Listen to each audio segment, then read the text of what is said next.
Oke, materi kali ini kita akan membahas yang pertama, pengertian korespondensi. Yang kedua, peran korespondensi dalam bisnis.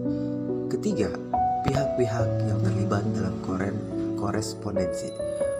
Fungsi surat, pengelolaan surat, bentuk-bentuk surat.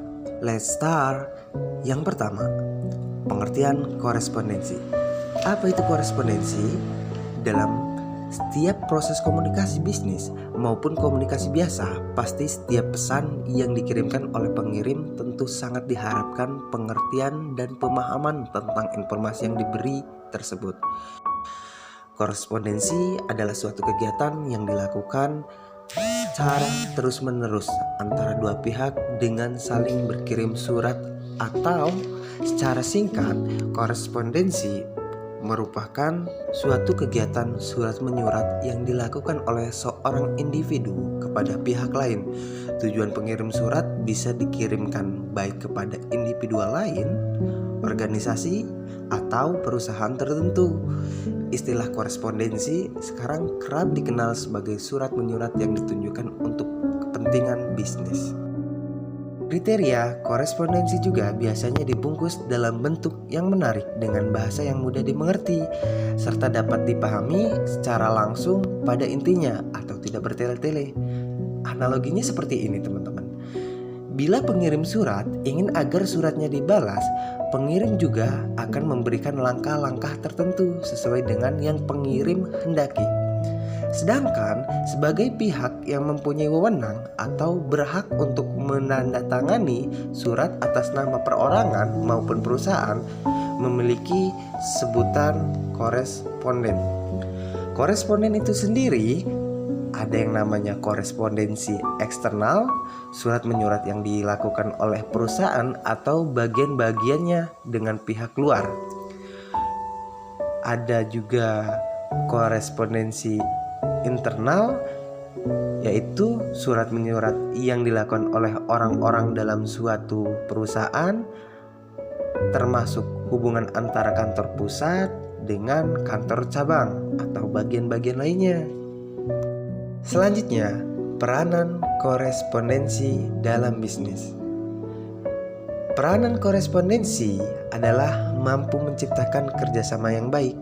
Perusahaan tidak akan dapat bisa mencapai goalnya atau tujuannya tanpa bekerja sama dengan pihak lain. Karena agar bisa bekerja sama dengan pihak lain, perusahaan perlu menjaga komunikasi dengan baik. Pihak lain pun akan mendukung terciptanya kerjasama yang baik.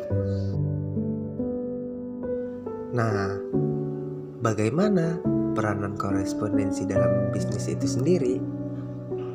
Apa kaitan korespondensi dengan kegiatan komunikasi bisnis? Peranan itu sendiri pada dunia bisnis, korespondensi sangat berperan penting untuk memajukan suatu kondisi bisnis, perusahaan, kantor, atau organisasi. Dalam korespondensi tertuang informasi penting yang sifatnya resmi atau formal yang diberikan kepada suatu lembaga terkait atau perseorangan untuk kegiatan dunia bisnis yang sedang ia lakukan.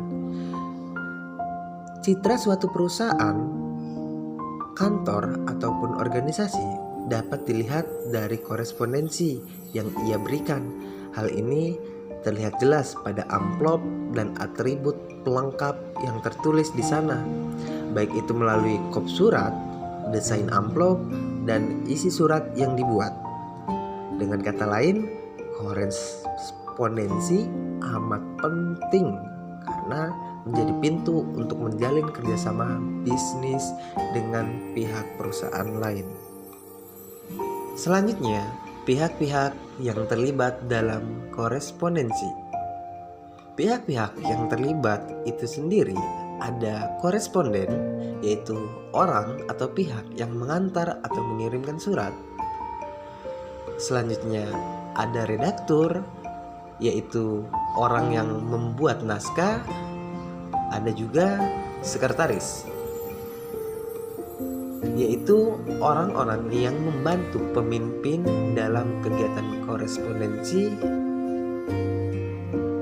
Selanjutnya ada juru ketik, yaitu orang-orang yang membantu membuat atau menulis naskah.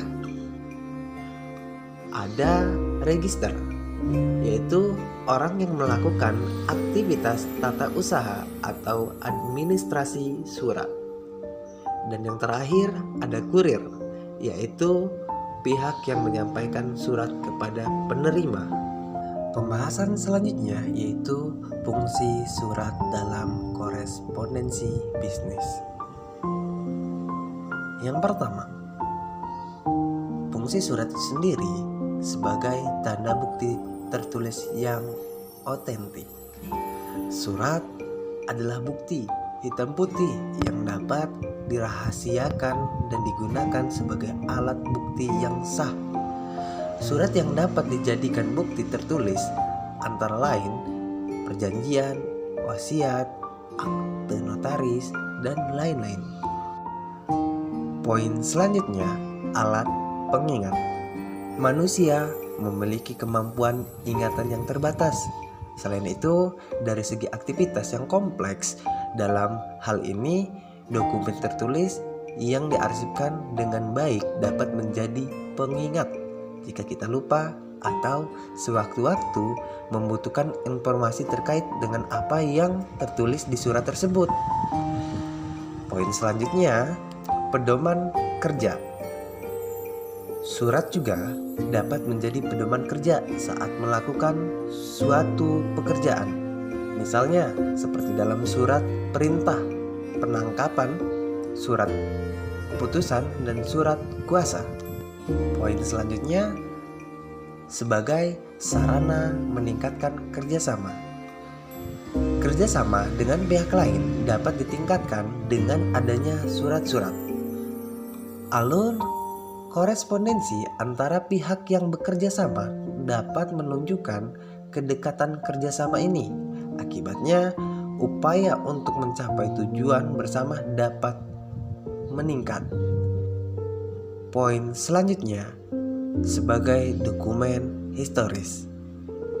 Surat juga bisa menjadi dokumentasi sejarah. Surat bisa berisi deskripsi kejadian di masa lalu. Contohnya seperti March 11 Warn atau Supersmart. Next, sebagai dasar penilaian dan keputusan.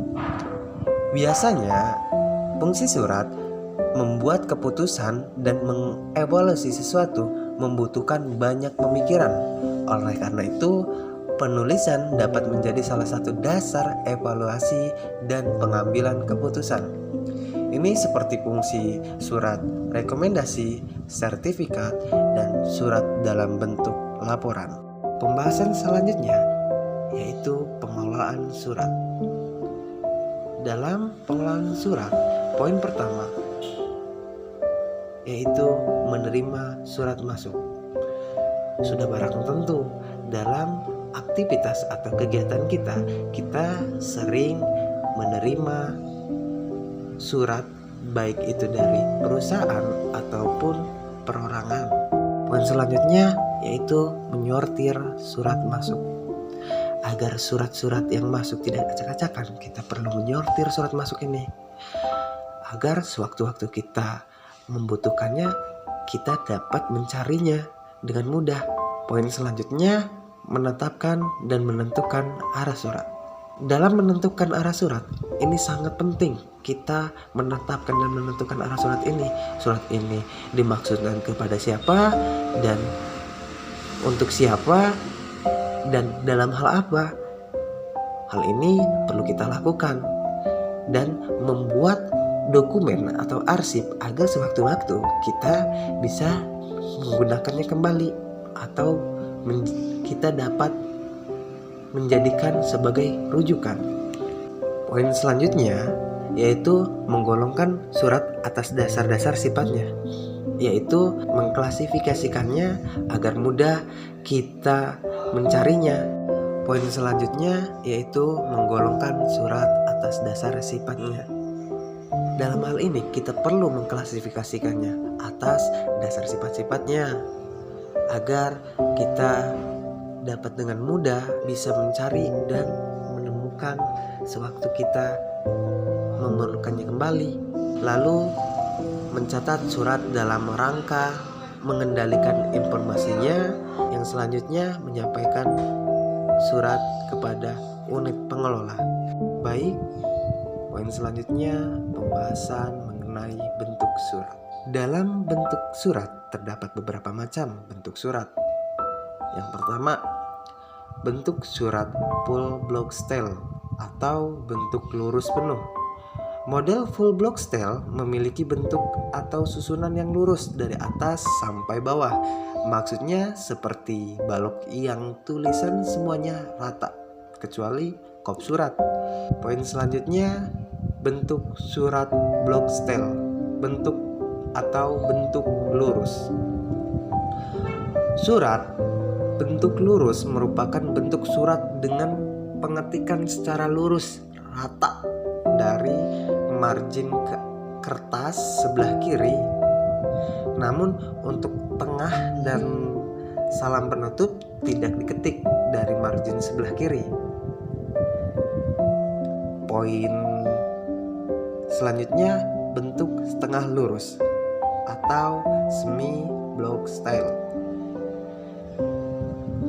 Yang membedakan dalam hal ini, dalam bentuk surat setengah lurus dengan block style maupun full block style ialah pada awal paragraf yang menjorok ke 5 karakter ke dalam.